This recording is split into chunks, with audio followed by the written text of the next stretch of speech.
जाओ वो बेवफा सही जिसको हो दीनो दिल। वैसे तो इस प्ले पर मैं पिछले 1 साल से काम कर रहा हूँ, लेकिन इसका आइडिया मेरे जहन में तब आया जब सहाफ़ी मूसा खान का कत्ल हुआ। मैं ख़ुद भी उस दिन स्वात में ही मौजूद था और मैं सोचता रहा कि मूसा ने कत्ल होने से पहले अपने बारे में, अपनी ज़िंदगी के बारे में क्या सोचा होगा।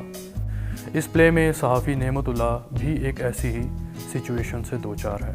मेरा नाम इकराम बसरा है, मैं एक राइटर हूँ और मेरा ताल्लुक़ सरगोदा पाकिस्तान से है। मैं आजकल अमेरिका में यूनिवर्सिटी ऑफ आयोवा में प्ले राइट्स वर्कशॉप का मेंबर हूँ।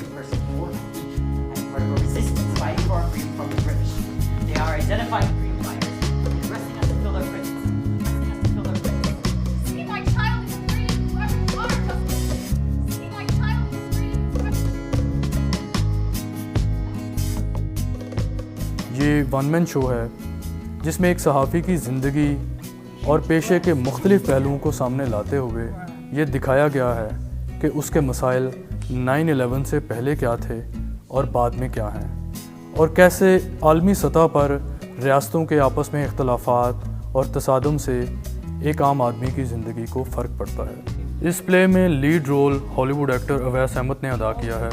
Awais Ahmed Batman versus Superman में भी काम कर चुके हैं और यहाँ अमेरिका की बहुत मंझी हुई स्टेज डायरेक्टर सारा गोज़लाविच ने इसको डायरेक्ट किया है और इस पूरे प्रोजेक्ट को पेज से स्टेज तक लाने में एक ड्रामाटर्ज की हैसियत से आर्ट बोरेका हमारे साथ रहे।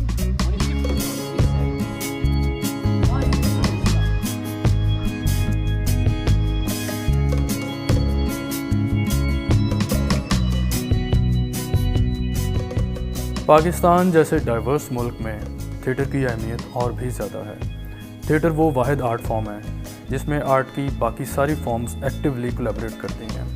तो जब इतनी डाइवर्सिटी एक जगह इकट्ठी होती है और ये सारे लोग जब एक चीज़ पर काम करते हैं तो एक ऐसी प्रोडक्ट सामने आती है जिससे ज़्यादा लोग रिलेट कर पाते हैं। मैं सोचता हूँ कि पाकिस्तान में अगर मुख्तलिफ़ सूबों से, एथनिकल बैकग्राउंड से, फ़िरक़ों से, सियासी जमातों से लोगों को अगर एक दूसरे के सामने एक दूसरे की कहानियाँ परफॉर्म करना पड़ें तो एक दूसरे की स्ट्रेंथ्स और वीकनेसेस को समझने में आसानी हो, अपने आप को और एक दूसरे को उन वीकनेसेस के साथ, स्ट्रेंथ्स के साथ एक्सेप्ट करने में आसानी हो और एक मौका मिले कोलैबोरेटिव वे में एक बेहतर मुआशरे की तरफ बढ़ने का।